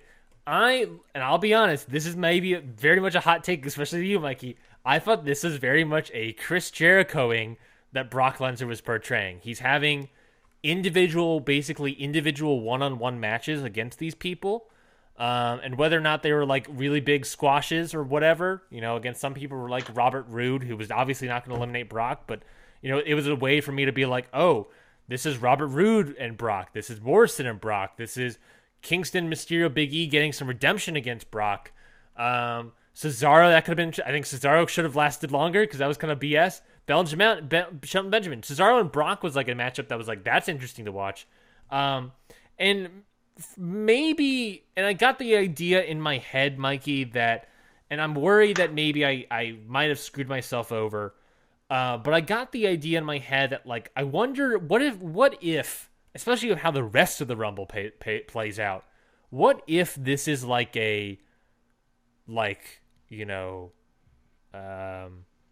what's the phrase I'm going to say? What if Brock doing all these one-on-one matches and setting up the Rumble like this? What if this is Brock's, victory lap? What if this is his last couple? His like stretch on the way out. Yes. What if this is Brock about to leave? Brock is never going to have any matches with these guys. Let's have him basically have one-on-one matches with all of these people, put over someone, have the WrestleMania match, and we'll talk about the WrestleMania match more, but do the WrestleMania match, and then what if Brock just leaves? Do we need, looking at the rest of this Rumble, we know how the rest of the Rumble plays out, and we'll talk about it. Well, do we need Brock anymore, honestly, after this? If he loses the title to the winner... Ryan, I have had that mindset for the past, 3 years now? With Roman and everybody? Do we need Brock anymore? I don't think we do. But he keeps coming back. Hey, to be fair, what did Brock do after the Roman match? He won the Money in the Bank title or no? What did Brock do after when Roman Reigns won it at SummerSlam? I mean, he ended up winning Money in the Bank. Yeah, but that was before SummerSlam, right? I don't remember. I'm gonna look it up real quick. But I'm trying to remember because obviously Roman Reigns defeated Brock Lesnar at SummerSlam, which is when. Oh no, sorry, no. What am I thinking of? Was it 2018? Yeah, no, the most recent time he lost the title was Rollins. Was it 2018? Roman Reigns defeated Brock in 2018, and that's when I was like, okay, maybe that's the end of Brock or whatever, right? No, but like, didn't Rollins beat him, and then Brock went on to at Mania, and then Brock went on to win the Money in the Bank. Yeah. Well, I was also thinking that, like, I wonder if... Which is also bullshit, but hey, that's just me. Yeah. What I was also wondering is, like, maybe we probably got an extension on Brock for the most part because of Roman's leukemia diagnosis. I wouldn't be surprised if that's part of it. And then now, once we have Brock a little bit, we need to build someone else up. So we build up Seth Rollins a little bit. But honestly, we'll talk about it more. My current opinion is I think this is the most likely scenario where WrestleMania could be the last of Brock, at least for a while. He's coaching at Minnesota now. Let's put him out to pasture. Jesus Christ! Imagine having Brock Lesnar as your coach. Yeah, he's like a special wrestling coach in Minnesota. Oh my God! Yeah, he's gonna kill people. But yeah, I thought I liked it. Keep moving along. MVP made a great return, rocking the Wakanda robe colors. That was his gear was fucking fresh. Yes. It was dope. MVP only lasting 24 seconds against Brock. That's fine. I mean, yeah, that's fine. I did want to see a little more of MVP, but like, I get it. Yeah, come on, it's MVP. Next up, we got definitely all after all of these people, fought Kofi, Rey Mysterio, Big E, could have maybe done it. Cesaro, I was like, oh, maybe more, or but the next up is the person that definitely was like, oh god, this is some serious competition for Brock. Keith Lee comes out next. That was so cool when Keith Lee's music hit and Brock, and it just cut to Brock's face like, oh no. Brock is like, I remember Brock turned to Paul Heyman, and obviously I think quiet. I think what he said was, "That's a big motherfucker."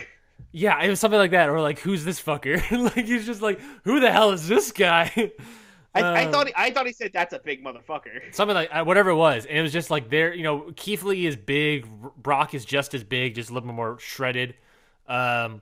That was the first one. Was like, oh my god, this is something. This is potential. Then Braun Strowman comes out. I'm like, yeah, giving some big guys now. Beefy boy, beef up the ring, baby. Beefy boy city. How is the ring gonna hold all this beef? Oh, who's next? Big Show. Braun Strowman gets in, and I thought that was great. It collapsed when Keith Lee and Braun Strowman decided to attack each other, and then Brock got the better of that. I thought that was kind of a cheap way of doing that. I didn't like that way to eliminate Keith Lee and Braun. A little bit earlier when Keith Lee and Braun clotheslined each other, that must have been like two trucks just like bam. Oh, it was awesome. I loved it. I thought that was like two trucks colliding. It was great. Similar to Keith Lee in Survivor Series, this was a little bit more of a star building around Keith Lee. And you got to think about it. Brock currently is the biggest name on the quote-unquote active roster, right? Yeah. He's the biggest name, and that's why I mentioned Chris Jerichoing it. Brock is the final boss. Yes, he's the final boss. That's why I mentioned Chris Jerichoing it, is that he's doing this. Chris Jericho doesn't need to get a roll-up on... Chris Jericho doesn't need to get Chris Jericho doesn't need to be beat up by Marco Stunt, yet he is, And that's how I felt watching this. Is like, he doesn't need to get attacked by Keith Lee. He doesn't need to get beat up by Mysterio. Cesaro may be a little bit better. And maybe it hurt some people like Cesaro, John Morrison types. But, like, for the most part, it's like, I was fairly good on this. Next up, we had Ricochet, who made his entrance. He lasted long enough for Drew McIntyre to make his entrance. McIntyre enters the ring. And I don't have it in front of me, but he said to Brock that I've been waiting for this for a long time. Basically, show me what you got, Brock. I want this. This is what I've wanted for years. This is what I've been waiting for. When Drew McIntyre got in the ring and Brock started taking off his gloves, I was like, yeah, this is money. I was so amped. I was like, oh, this is gonna be good. Any wrestling promoter, any fan knows you're watching money being made with We Brock know and that Braun. because we booked this moment before. We have done that. In our own, Mikey and I do Hit the Books, our fantasy booking podcast, which is on this feed, so you must have heard of us. But we booked our own version of the Royal Rumble. Number 1 was McIntyre. Number 2 was Brock. We started out the money strong. We saw the money on the table, and we were like, we'll do it. And then WWE finally got their hands to do it. Of course, Ricochet kicks Brock in the nards. And then sorry, let me finish it up. Ricochet kicks him in the gimmicks. McIntyre claymores Brock out of dodge. McIntyre eliminates Brock Lesnar. And then, Mikey, go for it. I wish people could just beat Brock without kicking him in the nuts.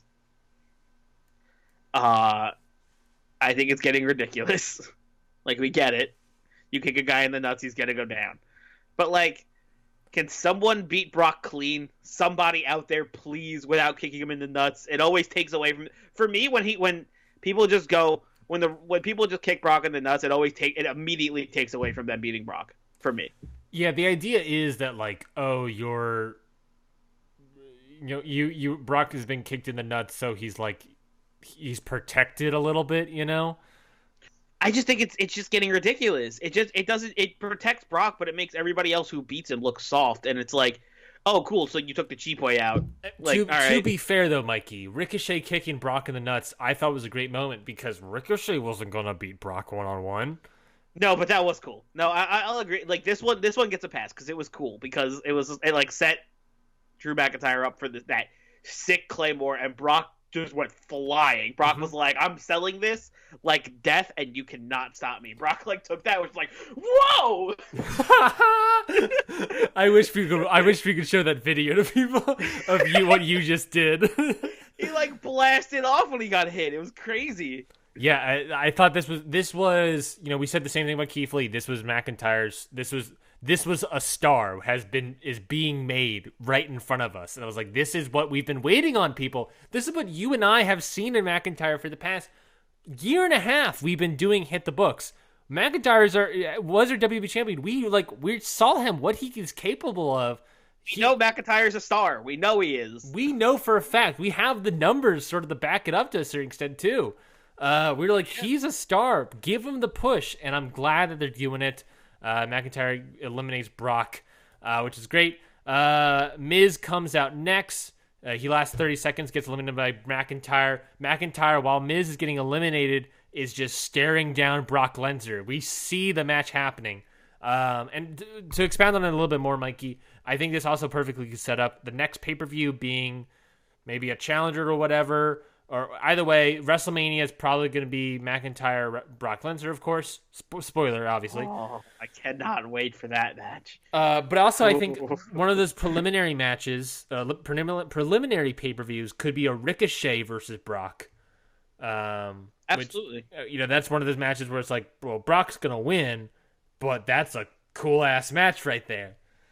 This is the second time in a while I've been excited for a Brock Lesnar match. Yeah. What was the first time? When he was versing Finn Balor. Oh, yeah.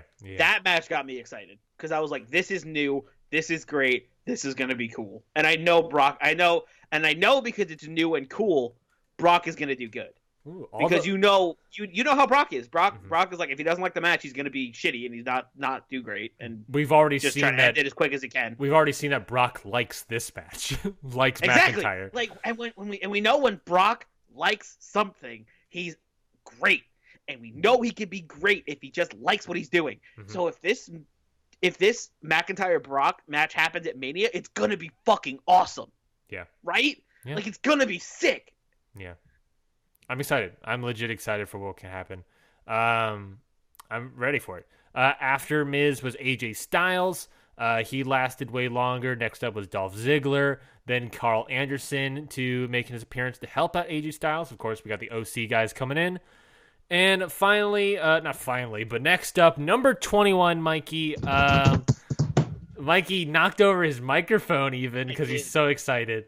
Number 21, Mikey's favorite wrestler of all time. Probably, to speak for Mikey, Mount Rushmore for Mikey is Kevin Owens, CM Punk, and this third guy at the very least. Next up came Edge, making his return in the Royal Rumble, Mikey. He's back. Mikey, I know how excited you are about this moment. Speak on it. I watched his entrance this morning, I think probably 20 times. Because just like there was a link that just like had it on repeat, and I just like watched it, and then like I had stopped, went back to the beginning, and I was like, yep. And I just kept watching it over and over and over and over again. Just every single time that countdown hit, and every single time I heard you think you know me, I teared up. Like I got that feeling like I was fucking like 12 years old again watching WWE, being like, let's go Edge, fucking beat under, like, just like It's great. It got me so good. Watching Edge come out of the entrance and how hyped he was. I was watching this and literally crying. Yeah, and then I was about to say, Edge coming out of the fog, you can see it in his eyes how emotional of a moment this is for him, let alone the fans. And just hearing that you think you know me pop. Oh my god, that was the loudest pop I think I've ever heard. It's huge, right? It's huge moment. Edge's return. And Mikey, there's a lot of stories and rumors going around. Currently, everyone's favorite, of course, right now is that not only is Edge back for the Rumble, allegedly, at the time of this recording, he's allegedly signed a 3-year deal to work in WWE. We don't know how big that is. Edge is 46 years old. So we don't know, how often, he's going to wrestle matches. This was a moment. He got the fireworks too. Oh. Yeah, mid Rumble fireworks. That's when you know it's real.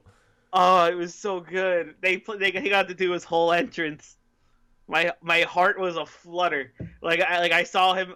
I was like, they're not gonna do the fireworks. Like, he's not gonna do the whole thing, right? He's just gonna run to the ring and just slide in and start fighting, right? And hit somebody with a spear immediately. But then he crouched down, and I was like, oh no way, it's gonna happen. Yeah. And they did it, and I popped. I was like, yes, let's go. Well, you referenced it, Mikey. Let's talk about the production error that occurred, which was Edge's first spear in 9 years. Of course, we all remember the SummerSlam one where he speared Elias, but he wasn't an active wrestler then, so shut up. Yeah. He speared Elias. We got that. Edge, first spear in 9 years. Production cuts to the crowd, and we miss it. And all the clips online, it's an incredible sell by Dolph Ziggler as well. Are you surprised? Because I'm sure not. It's dumb. WWE and ruining big Royal Rumble moments. Name a more iconic duo. Yeah, that was very disappointing. It was like deflating. It was like, why are we cutting away? Why are we cutting away? We understand that the crowd is loud. We can hear it. I don't need to see the crowd. I can see even the guys in the front row.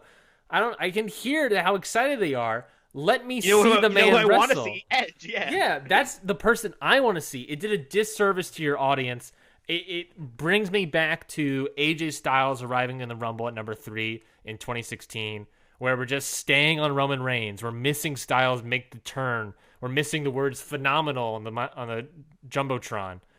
That's what it reminded me of. It's like we're missing the moment, and later, and maybe they did it on purpose because they know how much that video got views on YouTube of the alternate camera angle for AJ Styles. Maybe they'll do it with Edge so we can see Edge's first thing. Carnies being carnies. That was upsetting. But again, There's a video on Reddit of somebody from the crowd filming it and having Edge's first spear. Oh yeah, of course. I'm talking about just the actual WWE HD footage. But yeah, we not to hard on that point so much, but yeah, Edge is making his return. Edge is here to stay potentially. Going back again to my Brock Lesnar theory, if I like the idea of WrestleMania putting over Drew McIntyre, Brock that's being his last match, because we potentially have Edge for 3 years. Do we need Brock? Do we really now with Brock out of the picture? Edge is your biggest star right now, right? He is the biggest star. I would rather take Edge than CM Punk. The music alone. I mean, we got to talk about the music, Mikey. Alter Bridge put out a banger. Yeah, that song is fire, and I have been jamming to that song. Me and my friend used to jam. We would jam to that song and talk about it. Me and my one wrestling friend I had in high school, who I clinged on to more than anything. Mm-hmm. Because he was like, you get me finally, somebody. Yeah. No, I want to talk about the lyrics real quickly. And Mikey, this might be a little cheesy, but whatever. It gets me goosebumps every time. What is this? This is the chorus, obviously, for Edge's theme song. On this day, I see clearly everything has come to life, a bitter place and a broken dream, and we'll leave it all behind. This man was forced. This man, I was telling my girlfriend about how important this moment was for you, me, for everyone in the world. This man voted most likely to win WrestleMania or win at WrestleMania, get a WWE Championship, whatever it was, in his high school yearbook.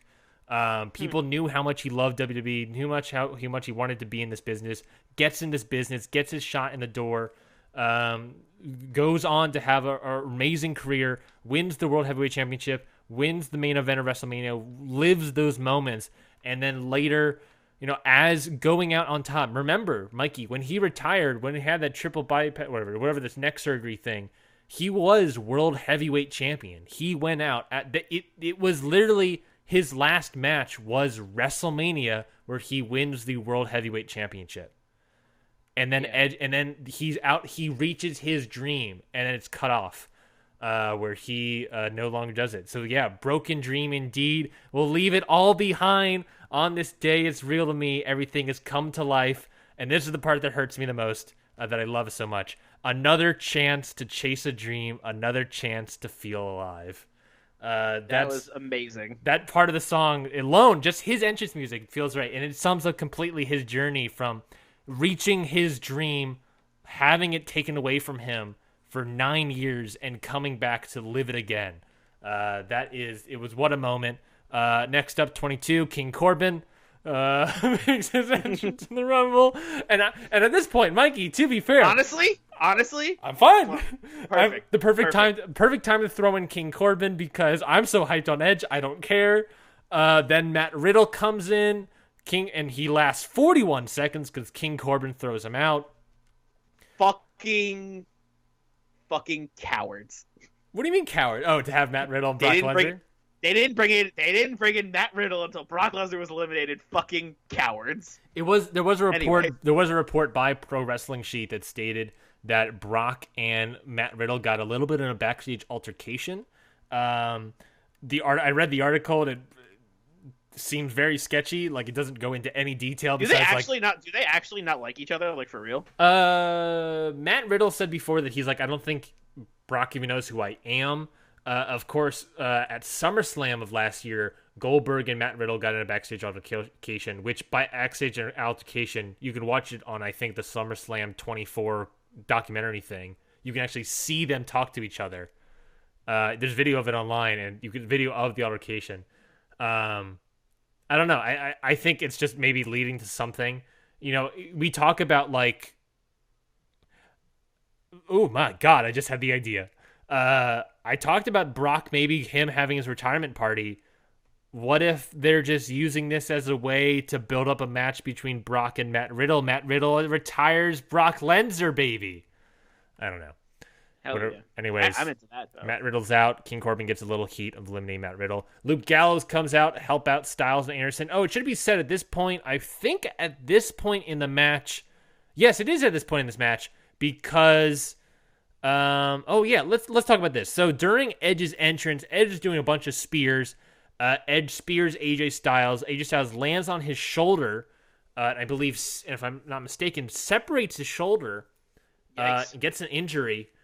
King Corbin comes in, recognizes that, immediately runs over and starts fake punching, obviously checking out AJ Styles, checking to see what's happening with him. Are you okay? AJ, how are you doing? That's what I love about WWE is that they're probably just yelling, like, they're just be like, are you doing all right? Are you doing okay? While they're just like... Oh, yeah, it's so funny. It's so funny about wrestling. But in many people, AJ Styles gets eliminated around this time. King Corbin comes in, sees Styles, sees that he's injured, goes over to Edge, knowing that Edge is supposed to be eliminating AJ Styles. He's like, go eliminate AJ. Edge then eliminates AJ right now. Obviously early, but definitely, a solid, definitely was a solid recovery. As much as you hate King Corbin, he's a safe worker, right? No, he's absolutely a safe worker. Kurt Angle could barely wrestle at that point, and he wrestles Baron Corbin. He's got to give that man some props. Luke Gallows comes in, Randy Orton comes in, and we get the reunion of Rated RKO, Edge and Randy Orton. Randy Orton is amazed at Edge's abs. The initial interaction was so fucking good. Orton just comes in the ring, and then you just look at each other, and Orton goes, damn, looking shredded. He's like, checking out his abs. Like, yeah. So funny. He's like, yeah, you know what it is. And Edge just realizing and slowly getting like a big goofy smile on his face, being like, we're back. Mm-hmm. They decide to team together for a little bit. Roman Reigns makes his entrance at number 26. Next up is 27, Kevin Owens. He makes his entrance, does a couple stunners, pop-up power bombs, cannonballs into the corner. The best moment. I got to watch Kevin Owens and Edge in the same ring in 2020, and my heart was full. I was thrilled. I was like, Edge is still in this match, and Kevin Owens is coming in. Are you kidding me? Got to talk about the match. Got to talk about the moment where Kevin Owens cannonballs Edge in the corner, and right before he does it, he's just like, I'm sorry. Yeah. You're my idol. You're from Canada as well. I'm sorry, buddy. You're great. I gotta do it. He does it. Aleister Black later comes in next. Then we get Samoa Joe at number 29. Then number 30 is Seth Rollins, but he's in tow with Akam, Razor, and Buddy Murphy. They're able to run roughshod a little bit, eliminating Owens, eliminating Black, eliminating Joe. Then Buddy Murphy and all those guys get distracted, and they're leaving. Rollins is in the ring by himself, surrounded by Orton, Roman, Edge, and who was the fourth person? That's a good question. Was Styles? No. Who No. was the fourth person? Was it Owens? No. No, Owens got fought to the back. He got eliminated. Who was the fourth? It was Edge. Oh my god, I don't even know. Oh my god, I legit. It was Edge. Orton. Oh, McIntyre. McIntyre. The one who won the fucking. McIntyre, Randy Orton, Roman, and Edge. They're all surrounding Seth Rollins. Seth Rollins tries to make the plea, does the whole shield hand signal to Roman. Because that was good. That was good. And then Roman's being the one that's like, yeah, go for it. Nah, sucker. And then punching him right in the face. Gotcha. Seth Rollins eats a bunch of finishers, then gets eliminated. And then I want to highlight the one production thing I really liked, which is cutting back to Roman and Roman just mean mugging, being like, that son of a, like, he's just like, what the hell? I just love that moment from Roman. It's not the same Seth this is not the same Seth that was my brother. Yeah. Then what have you become? Then Randy Orton tries to eliminate Edge, but Edge eliminates Randy Orton instead. Love that moment. Then we get the final three, Edge, Roman, and McIntyre. Quick highlight here, the final three in both men's and women's matches. The final third to last participant in the to be eliminated in the Royal Rumble were married. Edge was the third to last in the men's, and Beth Phoenix in the third to last in the women's. So shout out to marriage, people. You know what I really want to see, like, desperately? I wish there was a video of Beth Phoenix's reaction of Edge going out there again. Edge, I'm sure she was busy getting sewn up in the back, but I'm sure she found time to she was getting stitches or something for sure. I hopefully at that time she found her way to the monitor. This is probably the WWE 24 documentary that I cannot wait to watch whenever that gets dropped. Right. I can't wait. With the Brock Matt Riddle interaction, with Edge in tow and all this stuff. I'm sure we're gonna get our own documentary just about Edge. I can't wait for that.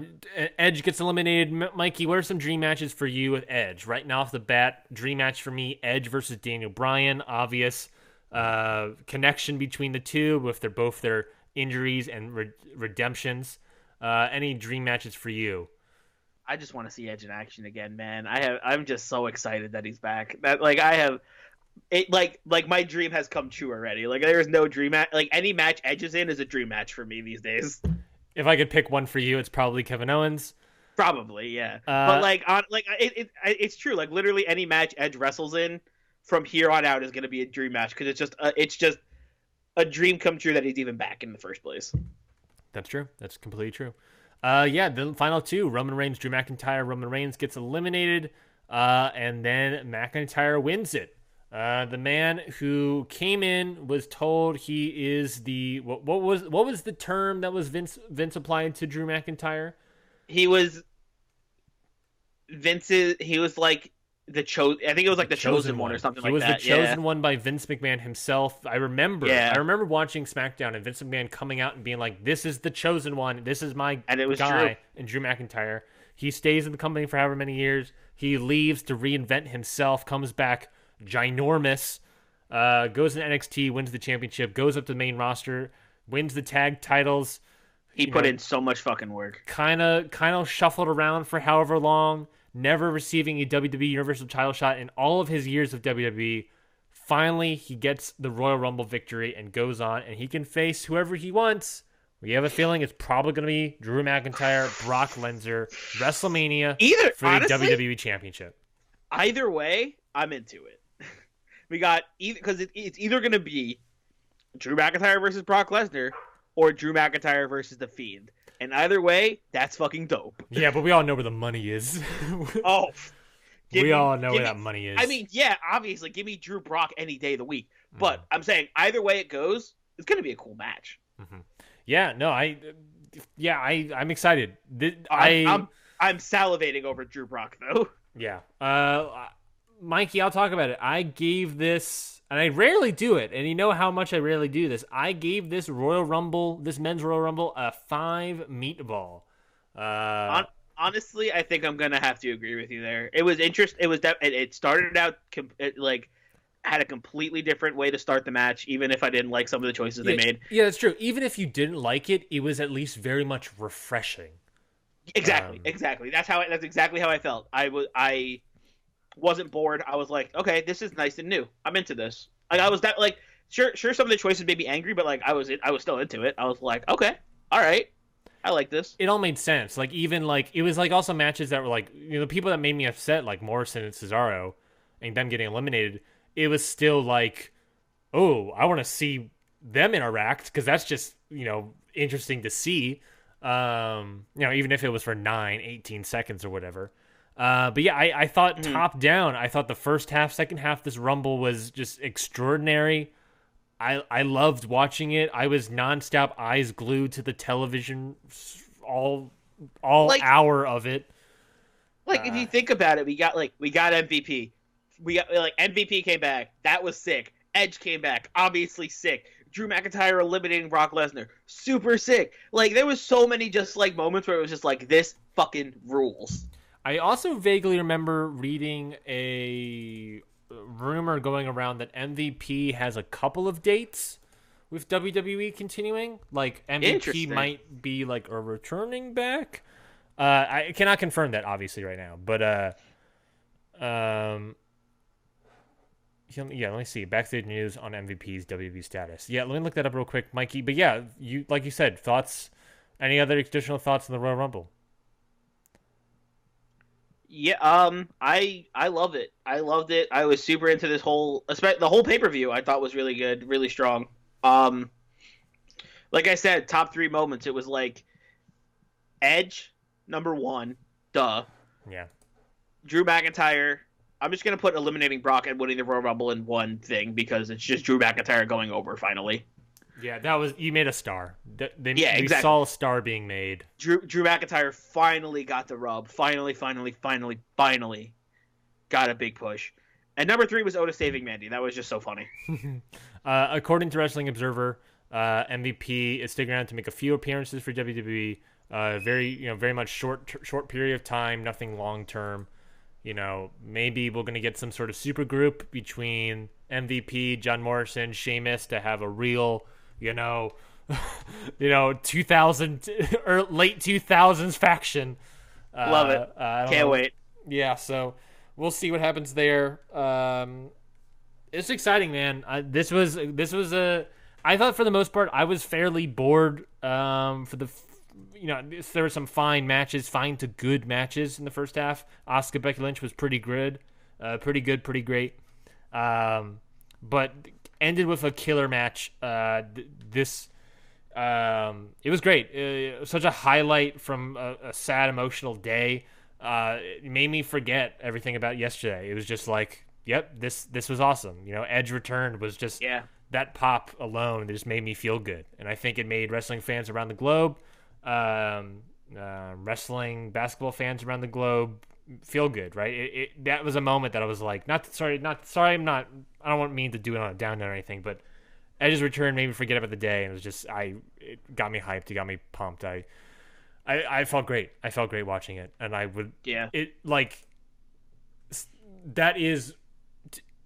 my question is whether or not it's better than the Shinsuke Nakamura victory Rumble. I think it was like 2017 Rumble. Mm-hmm. That one was really strong. That one ended with, of course, the 3-on-3 Orton, Cena, Mysterio versus Balor, Nakamura, and Reigns. So cool. That's a moment. But even then, that match doesn't have the long-term star-making qualities that this one feels like it has. As we saw with that match, how those careers ended. This gives hope for the future almost, and this feels like a course correction. This feels like something. That's what we talked about at the beginning of the show. The Royal Rumble as many times the WWE fucks up, the Royal Rumble is the thing that makes me excited and makes me excited about the future. And I think this really did a good job of starting the road to WrestleMania out strong. Just Royal Rumble to WrestleMania is my favorite time to watch WWE. It's when WWE's writers like get their shit together and they're like, "Yep, okay, we're gonna put all our eggs in this basket." Because they know they need to make a good WrestleMania match, so they actually get their shit together for once, and it's just great. Yeah. And the storylines are good for a change. Yeah, but that's it. The Royal Rumble, Mikey. This Royal Rumble and just Edge returning made me like for a while I've been like growing. Like I started doing Indy 500 because of a realization I had that I was growing a little bit apathetic towards wrestling, and I was like, yeah, like I like wrestling, but like it's fine. Like I'm like I was kind of losing my passion for it, I guess. Mm-hmm. But last night, this morning for me, just seeing Edge again and it hitting me that hard just kind of brought it all back. It reminded you what you loved about wrestling. Exactly. You know, and you supplement that with seeing what is outside of the WWE bubble. The common term for it is WWE brain rot, is that we forget watching the house style of WWE so much and so often, so long that that there is better wrestling out there. You know, we have All Elite Wrestling that we get to see other things, but even then, that's a weekly TV show. Go even further. Go to OTT in Ireland. Go to New Japan. Go to Stardom. There's so much other great wrestling that's out there in the world that if you start getting tired of WWE, that's something I would recommend is just watch other shit. If you like wrestling and feel like you're falling out of love with wrestling, maybe you're not falling out of love with wrestling, but rather falling out of love with WWE, and go watch something else. Reignite that feeling of wrestling, and then hopefully WWE will do something where it pops you hard enough to relive all of your childhood memories. Well, on that note, Mikey, that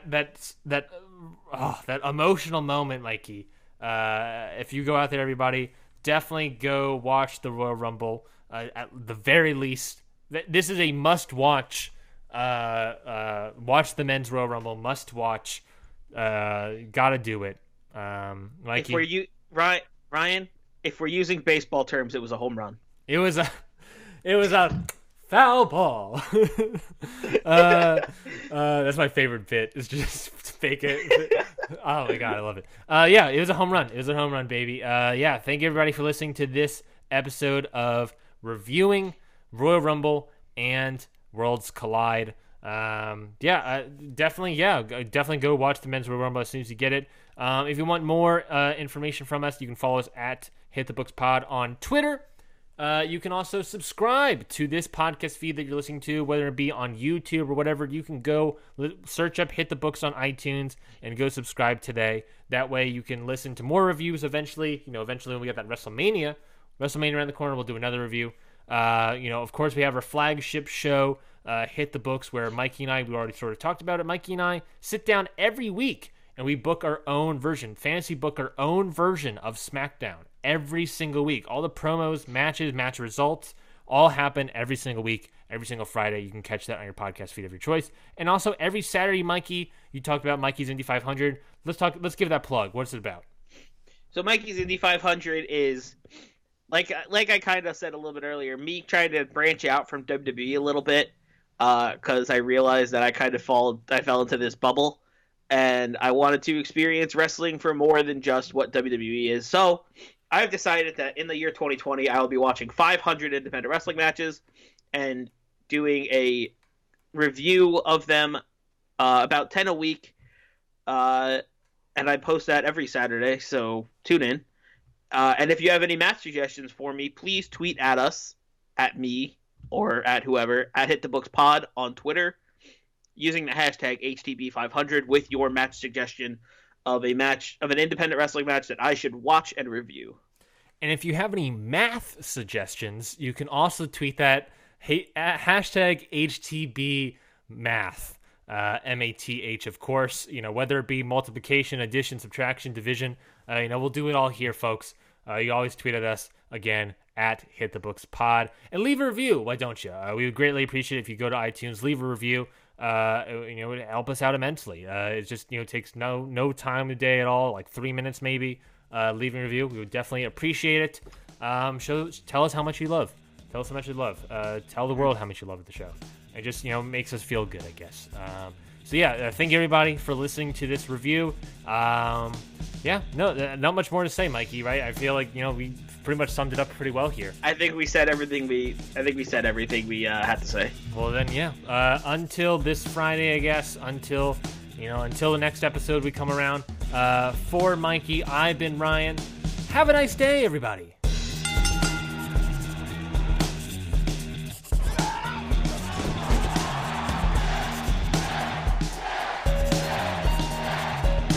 Hold one. Arm drag. Don't tell me!